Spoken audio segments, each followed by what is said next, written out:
आजच्या या कार्यक्रमाचे प्रमुख पाहुणे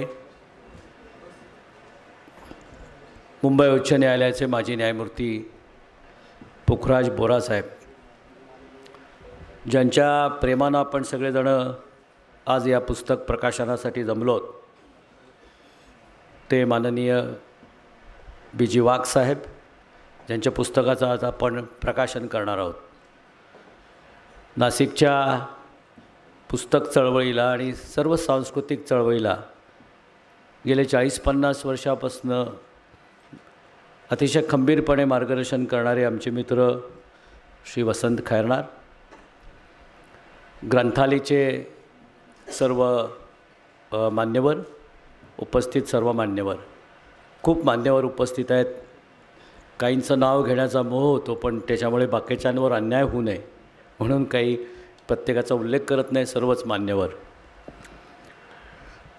डॉक्टर बाबासाहेब आंबेडकरांना वंदन करून कार्यक्रमाची सुरुवात ही झालीच पाहिजे, ती आपण केलेली आहे. भारतीय घटनेच्या उद्देशिकेला, प्रिएम्बलला देखील आपण आता फुलं वाहिलेली आहेत आणि त्याचं वाचन देखील आपण केलेलं आहे. काही दिवसापूर्वी सर्वोच्च न्यायालयाचे मुख्य न्यायमूर्ती डॉक्टर धनंजय चंद्रचूड असं म्हणाले, failure of a democracy in this country is a illiteracy of the constitution. संविधानाची असाक्षरता ही या देशामधल्या लोकशाहीचं ऱ्हास होण्यामधलं एक प्रमुख कारण आहे. 26 नोव्हेंबर 1949ला संविधान मंजूर झालं. 26 जानेवारी 1950 पासून प्रजासत्ताक दिन सुरू झाला. 75 वर्ष त्याला पूर्ण केली. आता संविधानाचा अमृत महोत्सव चालू आहे. 75 वर्ष संविधानाचा आपण प्रवास हा मागे टाकलेला आहे भारतीय नागरिकांनी. तो टाकला असताना आपण शिक्षित झालो, आपण इंजिनियर झालो, आपण डॉक्टर झालो, आपण PhD झालो, आपण सायंटिस्ट झालो. यामुळं देश पुढे जातो का, याचा पुन्हा विचार करायचं ठरलं तर डॉक्टर बाबासाहेब आंबेडकरांच्याच विचारांकडे आणि जो सगळ्या घटनाकारांच्या विचाराकडे जावं लागतं की केवळ तुम्ही शिक्षित झाला, विकसित झाला, खूप शिक्षण आलं, खूप इमारती राहिल्या म्हणून काही देश विकसित होत नाही. त्या देशामधलं जे राष्ट्राचं मूळ तत्त्व असतं, ते तत्त्व जोपर्यंत नागरिक आत्मसात करत नाहीत तोपर्यंत राष्ट्राचा खऱ्या अर्थानं विकास होऊ शकत नाही. आणि ते तत्त्व कोणतं, या तत्त्वाचा ग्रंथ कोणता, किंबहुना या देशाचा धर्मग्रंथ कोणता, तर तो संविधान आहे. याची आपण सगळ्यांनी पहिल्यांदा जाणीव ठेवली पाहिजे. उद्देशिकेचं आपण वाचन सुरू केलं. खरं म्हटलं तर ती उद्देशिका का आपल्याला धडधड पाठ असू नये. जनगण मन जितकं आपण पाठांतर करतो आहे, त्याबरोबरच संविधानाच्या या उद्देशिकेचं पाठांतर आपण का करत नाही. शाळेमध्ये ते कधीतरी शिकवलं जातं, आपण हे आठवतो कधीतरी शाळेत शिकवलं, परंतु केवळ शाळेत शिकवलं म्हणजे विषय संपला का, हा खऱ्या अर्थानं या ठिकाणी विचार मला असं वाटतं की वाघ साहेबांना मांडायचा आहे. आणि म्हणून विकास काय झाला आणि ऱ्हास का होतो आहे याचं स्पष्टीकरण त्यांनी पुस्तकामध्ये केलं आहे. साधा एक उदाहरण तुमच्यासमोर ठेवतो की उद्देशिका, मूळ उद्देश काय, त्या उद्देशिकेमधले जे शब्द आहेत ते आता आपण वाचले. सुरुवात होते आम्ही भारताचे लोक.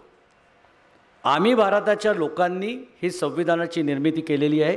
ही कॉन्स्टिट्युएंट असेंब्ली, घटना समितीची मूळ संकल्पना आहे. आणि आम्ही भारताच्या लोकांपासून सुरू होणारी उद्देशिका शेवटी संपते कुठे, तर त्याला आम्ही अंगीकृत केलेलं आहे, अधिनियमित केलेलं आहे आणि स्वीकारलेलं आहे. आणि मग मध्ये सगळं मटेरियल आहे. काय स्वीकारलं आहे, तर एक सार्वभौम, धर्मनिरपेक्ष, समाजवादी, लोकशाही, गणतंत्र आम्ही स्वीकारलेलं आहे. पहिला प्रश्न हा पडतो की या शब्दांचे अर्थ आपण समजून घेतलेले आहेत का. का सार्वभौम हा शब्द वापरला आहे. एक लक्षात ठेवायचं की पार्लमेंटमधला प्रत्येक शब्द, प्रत्येक कॉमा त्या संविधानामधला हा चर्चेनं घडलेला आहे. तो कोणाच्या इच्छेने नाही. तो डॉक्टर बाबासाहेब आंबेडकरांना वाटलं मला असं लिहायचं म्हणून नाही आहे.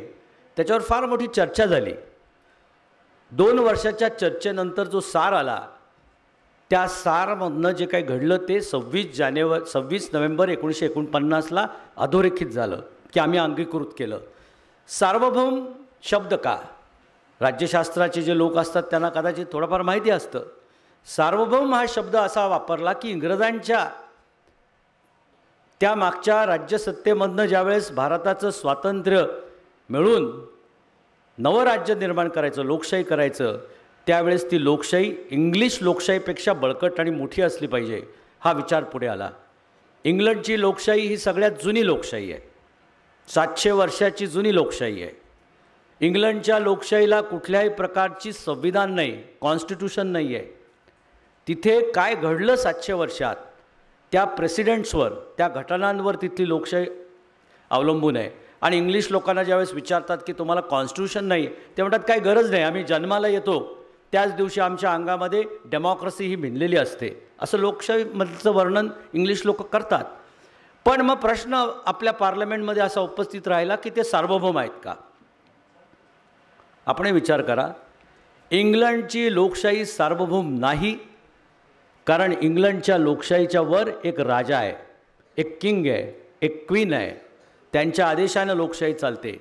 भारताला अशी लोकशाही अपेक्षित होती की या देशामधला कोणीही किंग किंवा क्वीन असणार नाही. आणि म्हणून सार्वभौम या शब्दाचा अर्थ असा आहे की एक अशी सत्ता ज्या सत्तेच्या वर कोणाचंही नियंत्रण नसेल, अशी सार्वभौम सत्ता या शब्दानं, सार्वभौम या शब्दानं कॉन्स्टिट्यूशनची सुरुवात होते. त्याच्यामुळं कोणी कुठे 10 वेळा निवडून येईल, 25 वेळा निवडून येईल, कोणीतरी कुठल्या तरी घराण्यातला असेल म्हणून तो इथला क्वीन असणार नाही, त्याला त्या देशामध्ये निवडणुकीच्या माध्यमातूनच पुढे यावं लागेल. समाजवादी शब्द नंतर आला, 42व्या अमेंडमेंटनं आला. धर्मनिरपेक्ष शब्द पण नंतर आला. परंतु काय अपेक्षित आहे? धर्मनिरपेक्षता या मुद्द्यावर आता आज खूप चर्चा होते. धर्मनिरपेक्षता आणि समाजवादी शब्द ठेवायचा की नाही ठेवायचा याच्यावर चर्चा होते. काय धर्मनिरपेक्षतेला काय अपेक्षा? धर्म म्हणजे धर्म नाही का? धर्म मानायचा नाही का?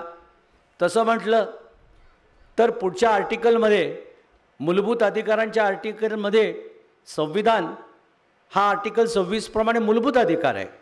धर्माचं स्वातंत्र्य आहे, प्रत्येकाने आपल्याला योग्य वाटेल तो धर्म पाळावा. मग धर्मनिरपेक्षता म्हणजे काय आहे?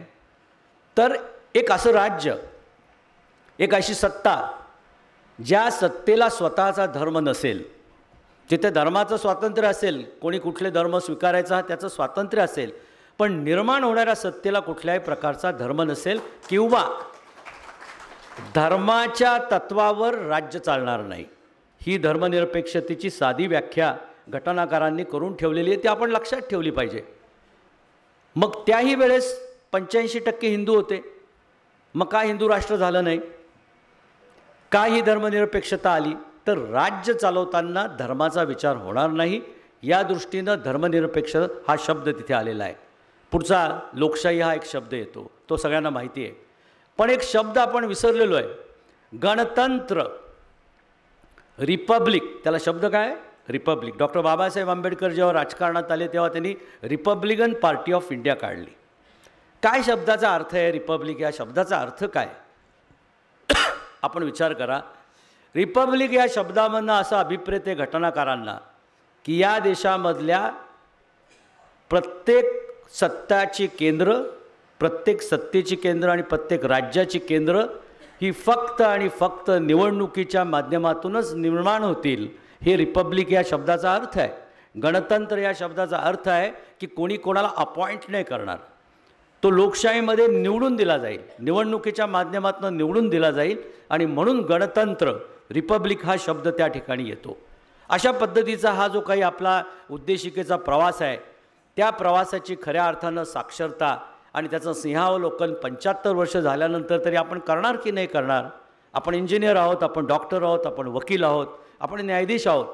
पण ठीक आहे, ते सगळं आहोत, परंतु आपल्याला तो काही संविधानाचा खरा अर्थ, त्यामागच्या त्याच्या चर्चा, त्यावर झालेलं विवचन, त्यावर सुप्रीम कोर्टाने हायकोर्टाने केलेले निकाल आणि त्या निकालाचा निर्माण झालेला कायदा हा आपण समजून घेणार का नाही घेणार? हा खऱ्या अर्थानं आपल्यासमोरचा 75 वर्षानंतरचा प्रश्न आहे. आणि म्हणून मला असं वाटतं की अशा या पुस्तकांची खूप निर्मिती आहे.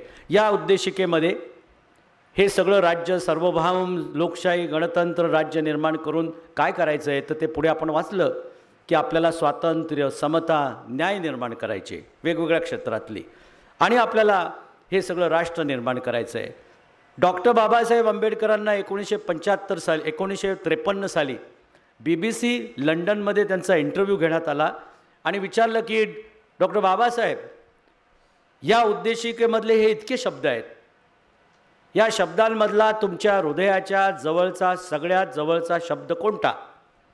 आणि डॉक्टर बाबासाहेब आंबेडकरांनी दिलेले ते इंटरव्ह्यू आजही मी माझ्या सगळ्या तरुण बंधू भगिनींना सांगेल की तुम्ही गुगलवर जाऊन फक्त doctor Babasaheb Ambedkar interview by BBC टाका, तुम्हाला ते इंटरव्ह्यू मिळतील. काहींनी ऐकले असतील. डॉक्टर बाबासाहेबांनी सांगितलं की हे जे काही सगळं उद्देशिकेमध्ये लिहिलेलं आहे की असं असं राष्ट्र निर्माण करायचं, न्याय करायची, समता करायची, हे सगळं कशासाठी करायचं, हा प्रपंच कशासाठी करायचा, त्याकरता जो शब्द संविधानाच्या उद्देशिकेमध्ये वापरलेला आहे तो माझ्या हृदयाच्या सगळ्यात जवळचा शब्द आहे आणि तो शब्द म्हणजे बंधुता. डॉक्टर बाबासाहेब आंबेडकरांनी दिलेले उत्तर आहे फ्रॅटर्निटी. हे सगळं निर्माण करून आपल्याला बंधुता निर्माण करायची आहे. हा खऱ्या अर्थानं माझ्या ह्या सगळ्यात हृदयाचा जवळचा शब्द आहे. आपल्याला हा विचार करायला पाहिजे की ती बंधुता खरंच आहे का? वेगवेगळ्या जाती धर्मामध्ये, भाषेमध्ये, प्रांतामध्ये, संस्कृतीमध्ये विभागलेल्या या सगळ्या देशामध्ये अशा प्रकारची बंधुता आपण वेगवेगळ्या समाजामधल्या, वेगवेगळ्या लोकांमधल्या, वेगवेगळ्या क्लासमधल्या लोकांमध्ये निर्माण करू शकलेलो आहे का? किंबहुना ती करण्याची गरज आहे. ही संवेदना आपण निर्माण करू शकलेलो आहे का नाही आहे, हा खऱ्या अर्थानं यावेळेस विचार करण्याचा गरज आहे. आणि ती नसेल, वाटत नसेल तर ती संवेदना निर्माण केल्याशिवाय बंधुता निर्माण होणार नाही. आणि बंधुता नागरिकांमध्ये जोपर्यंत निर्माण होणार नाही तोपर्यंत राष्ट्र निर्माण होणार नाही. वाघसाहेबांनी सांगितलं आत्ता की कोणासाठी आहे राष्ट्र, संविधान हे मनुष्यासाठी आहे.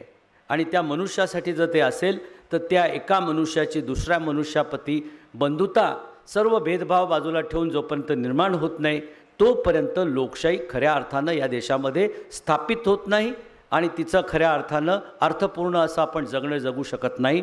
हे महत्त्वाचं या निमित्तानं आपण लक्षात ठेवलं पाहिजे. मित्रांनो, हे झालं सुरुवातीचा मुद्दा म्हणून मी आपल्यासमोर मांडलं की संविधानाची उद्देशिका आपण किती अर्थपूर्ण पद्धतीने समजून घेतो याचा प्रत्येकाने विचार करावा. तो करायला पाहिजे, तो समजून घ्यायला पाहिजे. संविधानाची निर्मिती ज्यावेळेस झाली त्या सगळ्या निर्मितीच्या मागची ऐतिहासिक पार्श्वभूमी आपण अर्थपूर्णपणे लोकांनी, प्रत्येकाने, तो राजकारणात असेल, तो समाजकारणात असेल किंवा तो नसेल, प्रत्येकाने समजून घेतली पाहिजे. कशी निर्मिती झाली, का डॉक्टर बाबासाहेब आंबेडकरांना आपण महत्त्व देतो, पंडित जवाहरलाल नेहरूंचं काय महत्त्व आहे, डॉक्टर राजेंद्र प्रसादांचं काय महत्त्व आहे, कोणी कोणी योगदान दिलं, यावर आपण सगळ्यांनी विचार केला पाहिजे. एक वेगळ्या प्रकारची वैविध्यपूर्ण अशी परंपरा असणारा, 4000 वर्षाची जुनी परंपरा असणारा हा देश ज्यावेळेस लोकशाहीमध्ये परिवर्तित होत होता, इंग्रजांचं पारतंत्र्य काढून ज्यावेळेस आपण स्वातंत्र्याचा प्रवास करत होतो त्यावेळेस अनेक विचार पुढे आले. त्यावेळेस या देशामधल्या वेगवेगळ्या धर्माचे धर्मग्रंथ होते. हिंदूंना मनुस्मृती होती, मुसलमानांना कुराण होता, ख्रिश्चनांचं बायबल होतं. ते त्यांच्या त्या धर्मग्रंथांच्या आधारे तो कायदा आहे असं मानत होते. बहुसंख्य असणाऱ्या या हिंदुस्थानामधल्या हिंदूंचा मनुस्मृती हा एक कायदा, ही एक कॉन्स्टिट्यूशन, अशा प्रकारचा देखील एक प्रवाद त्या ठिकाणी होता. या सगळ्या गोष्टीचा आपण जर विचार केला तर कॉन्स्टिट्युएंट असेंब्लीची जी निर्मिती झाली त्या निर्मितीमध्ये मानवेंद्र रॉय नावाच्या एका कम्युनिस्ट माणसाने असा विचार मांडला की लोकांची निवडून आलेल्या कॉन्स्टिट्युएंट असेंब्लीमधनं, वेगवेगळ्या स्तरातल्या लोकांच्या निवडून आलेल्या कॉन्स्टिट्युएंट असेंब्लीमधनं आपण घटना निर्मितीची सुरुवात केली पाहिजे. आणि तो विचार पुढे आला. कॉन्स्टिट्युएंट असेंब्लीची जी काही निवड झाली त्या निवडणुकीमध्ये तुम्हाला सगळ्यांना ज्यांना इतिहास माहिती आहे त्यांना माहिती असेल की डॉक्टर बाबासाहेबांचा पराभव झाला. महाराष्ट्राच्या निवडणुकीमध्ये पराभव झाला आणि डॉक्टर बाबासाहेब आंबेडकरांना पश्चिम बंगालच्या एका प्रिन्सली स्टेटच्या कॉन्स्टिट्युएन्सीमधनं निवडून यावं लागलं समितीवर. तोपर्यंत त्यांचं महत्त्व किती होतं, या देशाला किती होतं ते समजलेलं नव्हतं. कशी कॉन्स्टिट्यूशन होती ती? कॉन्स्टिट्युएंट असेंब्लीमध्ये 208 काँग्रेसचे सदस्य होते, 76 मुस्लिम लीगचे सदस्य होते, 15 लोक हे इतर सगळ्या वेगवेगळ्या विचारांच्या पक्षाचे होते आणि 93 लोक हे प्रिन्सली स्टेटचे होते. जे राजे रजवाडे देशामध्ये होते त्या प्रिन्सली स्टेटचे 93 लोक होते. अशी कॉन्स्टिट्युएंट असेंब्लीची सुरुवात झाली की आता आपण घटना निर्मिती करूया आणि बैठक ठरली. त्या बैठकीची तारीख होती 14/12/1946. या दिवशी डॉक्टर राजेंद्र प्रसादांच्या नेतृत्वाखाली पहिली सभा सुरू झाली. ती सभा फार महत्त्वाची आहे. ती सभा यासाठी महत्त्वाची आहे की त्या दिवशी एका महामानवाचा त्या सभेमध्ये घटनाकार म्हणून उगम झालेला आहे. ती आपण लक्षात ठेवली पाहिजे. त्याचं रेकॉर्डिंग आहे, त्याचं भाषण तुम्हाला ऐकायला मिळेल. जमलं तर मी तुम्हाला ऐकवणार आहे.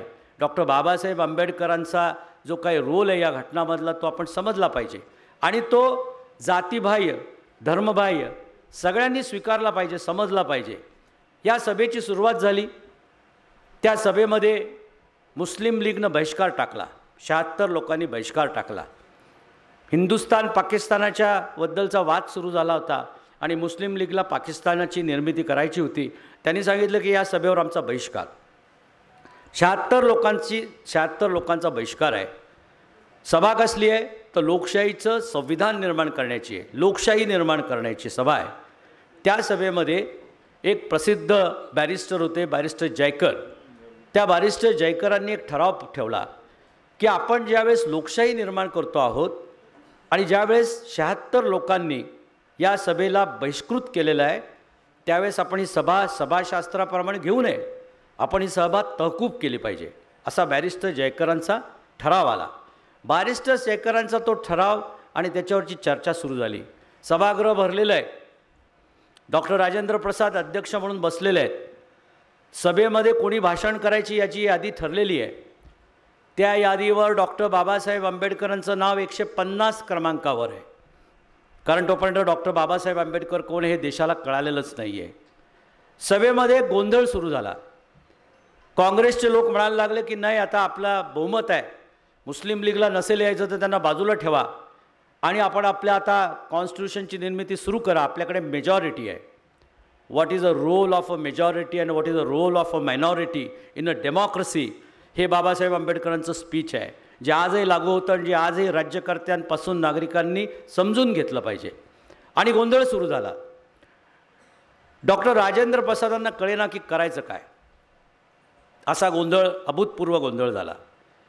आणि या देशाच्या सुदैवानं, या देशामधल्या संविधानाच्या सुदैवानं, या देशामधल्या समता स्वातंत्र्य आणि न्यायाच्या सुदैवानं डॉक्टर राजेंद्र प्रसादांनी डॉक्टर बाबासाहेब आंबेडकरांचं लोकशाही आणि कायदा या विषयावरचं एक भाषण ऐकलेलं होतं.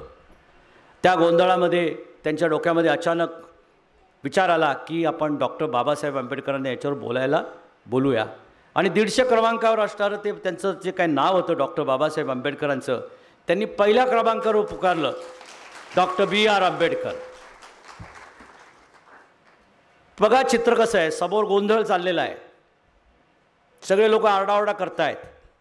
150 क्रमांकावर नाम असलेला माणूस जो तोपर्यंत राष्ट्रपिता किंवा घटनाकार, घटनेचा पिता म्हणून काही स्वीकारलेला नाही आहे देशाने, त्याला पाडलेल्या आहे निवडणुकीत, कुठून तरी तो निवडून आलेला आहे, तो उभा राहतो.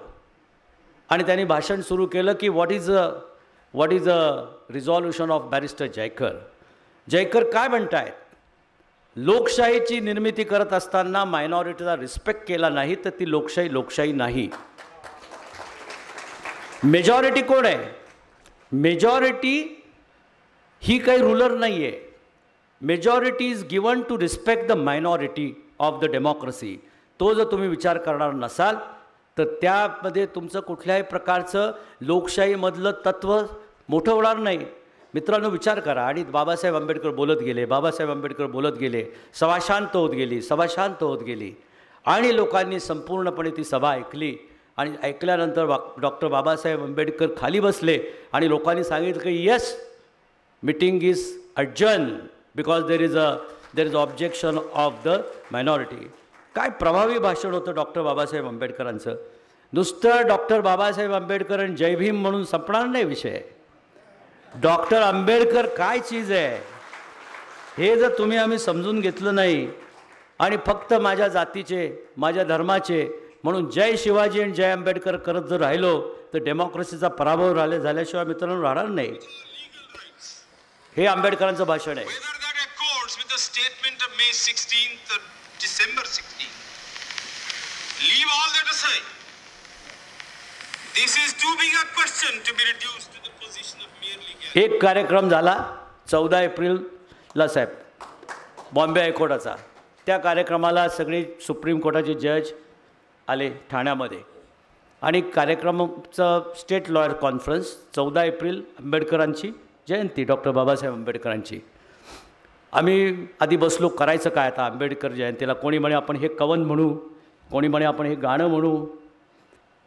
एक आपले शाहीर संभाजी भगतचा एक चेला होता, तो म्हणाला हे सगळं सोडा, तुम्ही 14 डिसेंबर 1946ला जे डॉक्टर आंबेडकरांनी भाषण केलं आहे ना, ते भाषण स्क्रीनवर दाखवा, तो आंबेडकरांचा परिचय लोकांना होऊ द्या.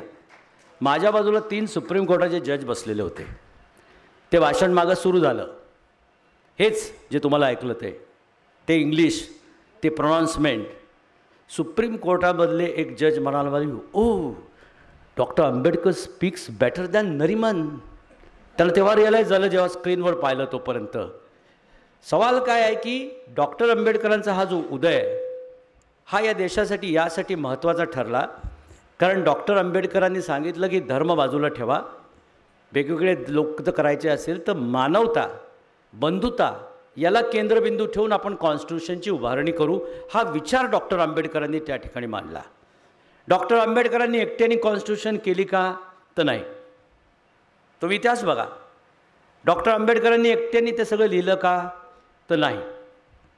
BN रॉय नावाचा माणूस होता. रॉय, एका आयुष्यामध्ये माणूस काय करू शकतो हे सगळं काही त्या माणसामध्ये होतं. तो विद्वान होता, तो एका बंगालच्या कुटुंबातून आलेला होता, तो IAS अधिकारी होता, तो अमेरिकेचा ॲम्बेसेडर होता, त्याचा एक भाऊ गव्हर्नर होता, रिझर्व्ह बँकेचा गव्हर्नर होता.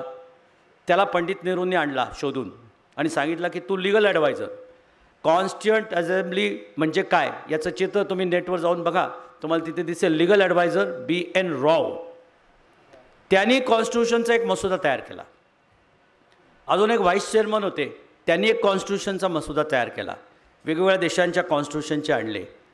ज्या दिवशी डॉक्टर बाबासाहेब आंबेडकरांचं हे भाषण झालं आणि नंतर 22 कमिट्या झाल्या, त्यावेळेस पंडित जवाहरलाल नेहरूंनी सांगितलं की मसुदा समितीचा अध्यक्ष डॉक्टर BR आंबेडकर असेल. आणि ते सगळे मसुदे त्यांच्याकडे पाठवले आणि मग चर्वण झालं. सजेशन ऑब्जेक्शन्स आले, 7000 ऑब्जेक्शन्स आले, 7000 सजेशन्स आले. त्या प्रत्येकाची छाननी डॉक्टर BR आंबेडकर आणि मसुदा समितीने केली.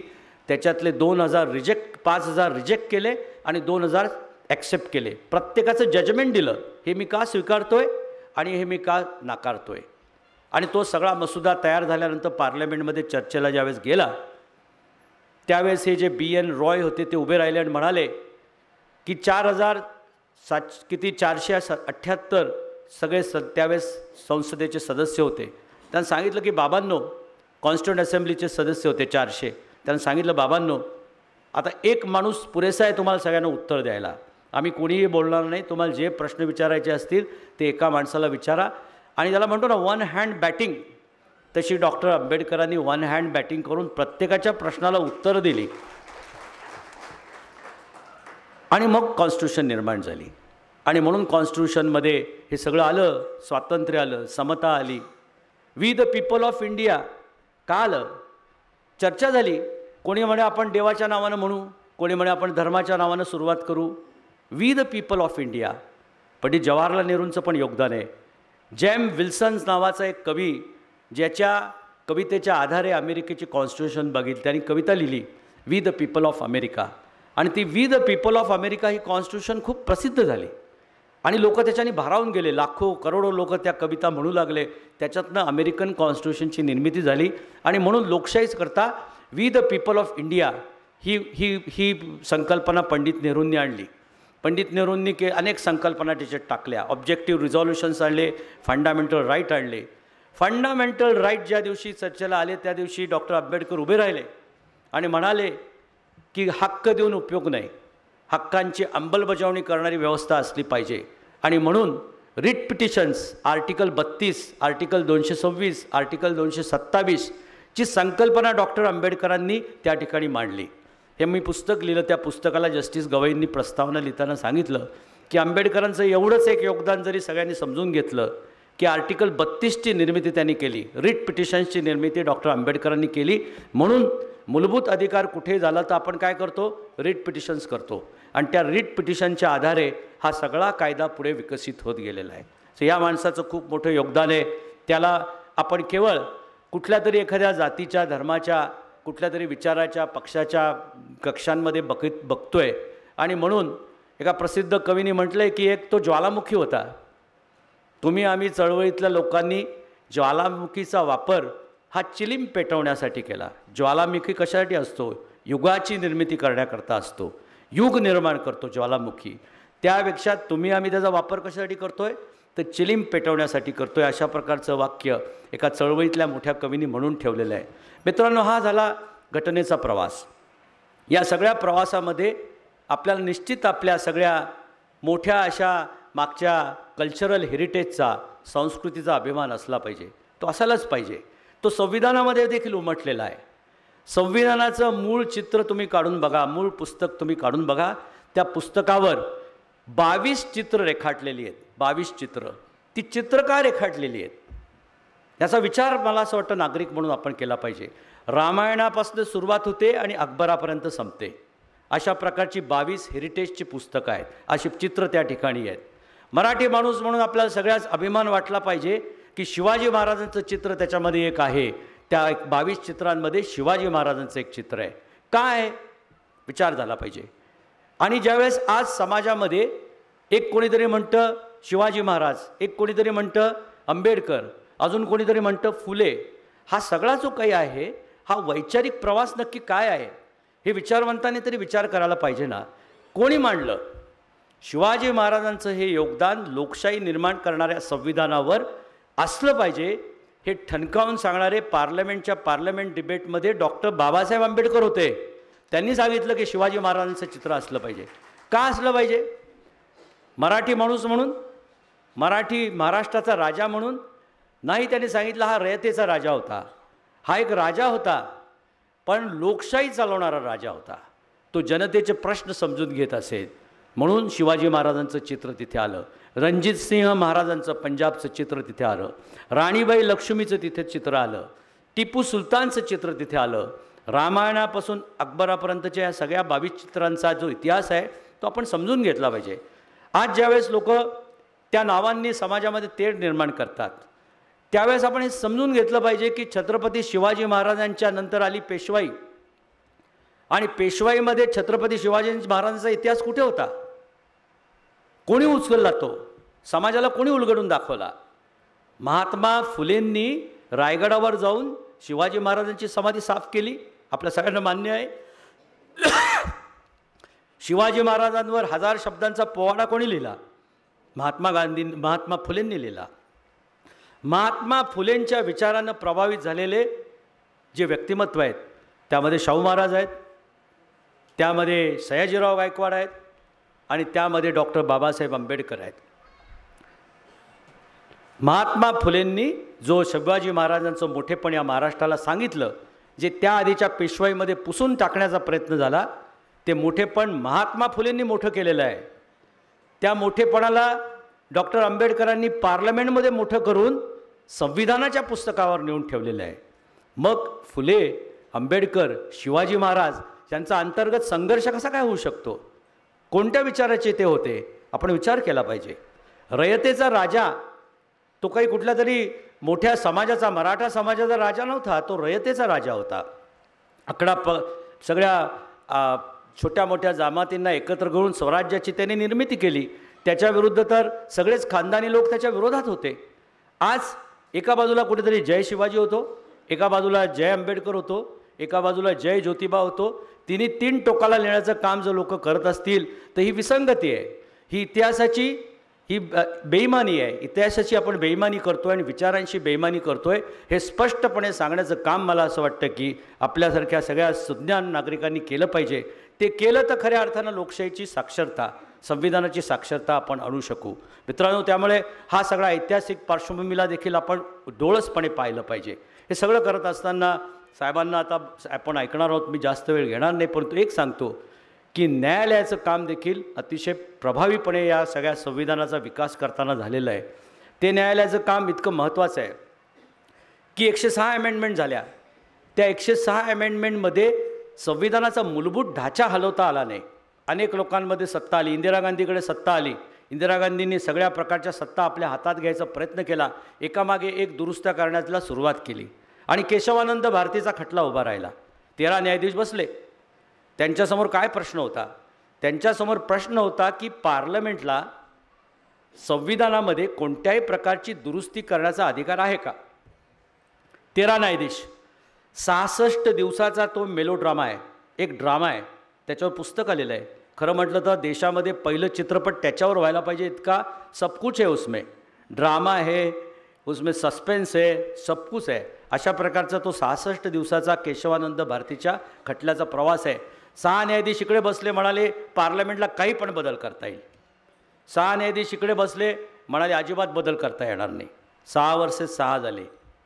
जो 13वा न्यायाधीश होता तो म्हणाला की बाबांनो, बदल करता येईल.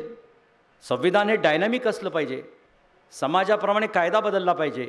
त्याच्यामुळे त्याला अगदीच आपल्याला बंदिस्त कसं करता येईल.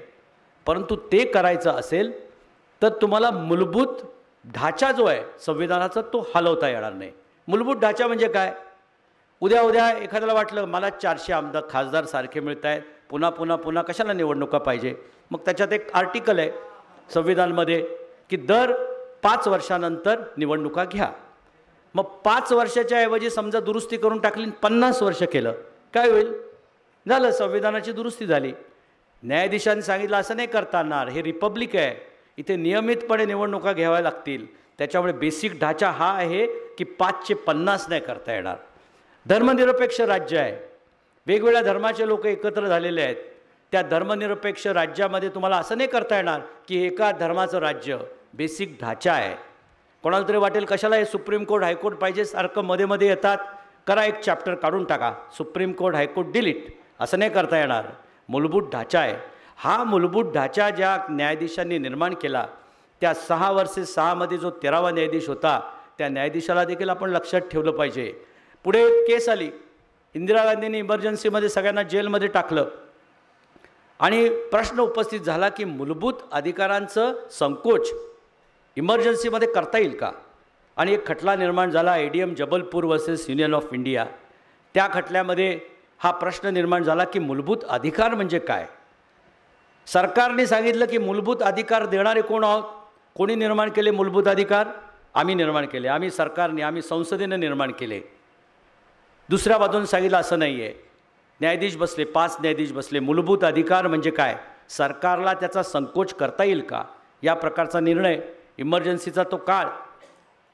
त्या 5 न्यायाधीशांमध्ये 4 न्यायाधीश सरकारच्या दबावाखाली आले आणि सरकारच्या दबावाखाली आल्यानंतर त्यांनी सांगितलं की हो, सरकारनेच दिलेलं आहे ना, तुम्हाला मूलभूत अधिकार दिले, कोणी पार्लमेंटनेच दिले ना, मग पार्लमेंटने ते काही काळ संकोच केलं तर बिघडतं काय, असं 4 न्यायाधीश म्हणाले. 5वा न्यायाधीश जो होता तो म्हणाला की नाही मित्रांनो, आय डोंट ॲग्री. आणि त्या 5व्या न्यायाधीशाने आपलं आत्मचरित्र लिहिताना सांगितलेलं आहे की मी उद्याचा सर न्यायाधीश होणार आहे, चीफ जस्टिस होणार आहे.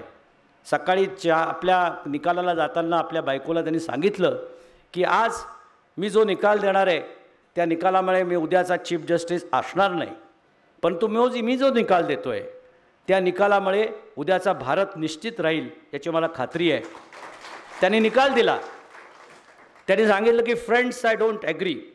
Fundamental right is a gift given by the parliament, I don't agree. सरकार म्हणालं आम्ही नागरिकांना दिलेलं ते बक्षीस आहे, गिफ्ट आहे फंडामेंटल राईट, ते आम्ही तुम्हाला दिलं तर आम्ही परत घेऊ, त्याच्यामुळे त्याच्यात काय बिघडतं. त्या न्यायाधीशांनी सांगितलं की I don't agree. Fundamental right is not a gift given by the parliament to the citizen. Fundamental right is available to that particular citizen because he belong to a human race.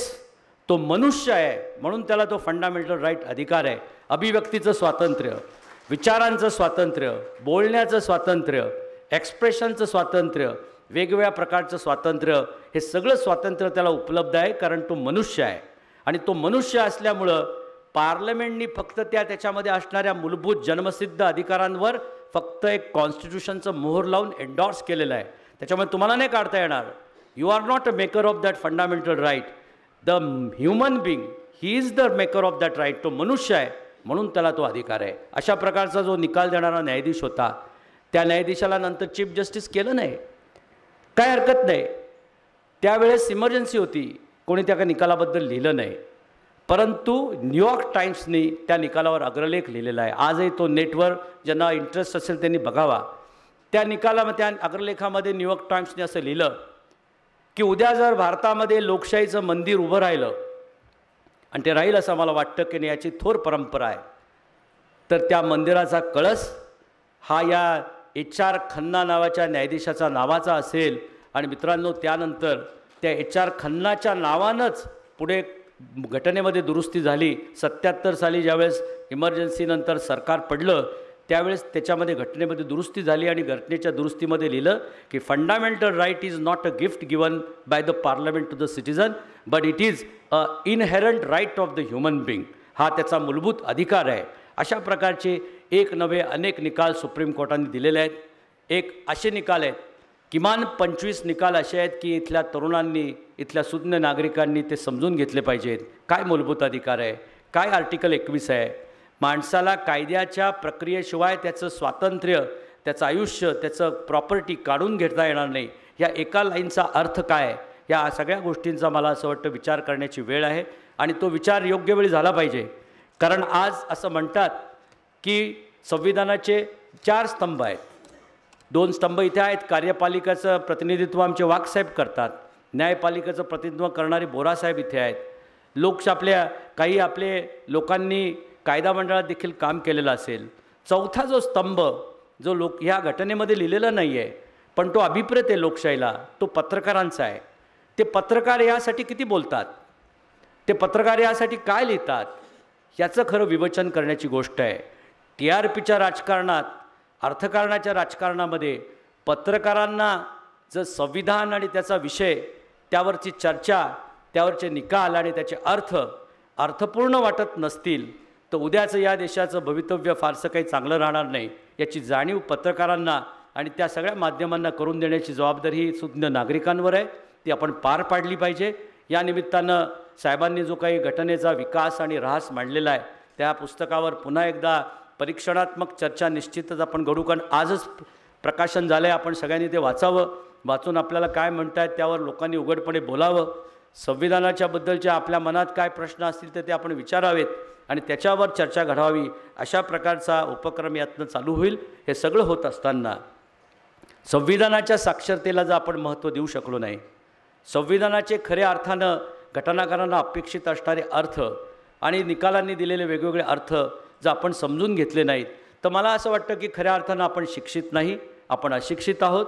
हा देश शिक्षितांचा व्हावा हा doctor Babasaheb आंबेडकरांचा विचार होता. आपण doctor Babasaheb आंबेडकरांना केवळ एका कुठल्या तरी विचारापुरतं, एका जातीपुरतं, एका धर्मापुरतं मर्यादित करू नये. शिवाजी महाराजांनाही करू नये, महात्मा फुलेंनाही करू नये. आणि या सगळ्यांचा विचार घेऊन एक जास्त प्रगत राष्ट्र कसं होईल या दृष्टीने विचार करावा. त्यानिमित्तानं आपण सगळ्यांशी संवाद साधण्याची संधी वाघसाहेबांनी आणि खैरनार साहेबांनी दिली, त्याच्याबद्दल त्यांचे धन्यवाद देतो. थांबतो. जय हिंद, जय महाराष्ट्र.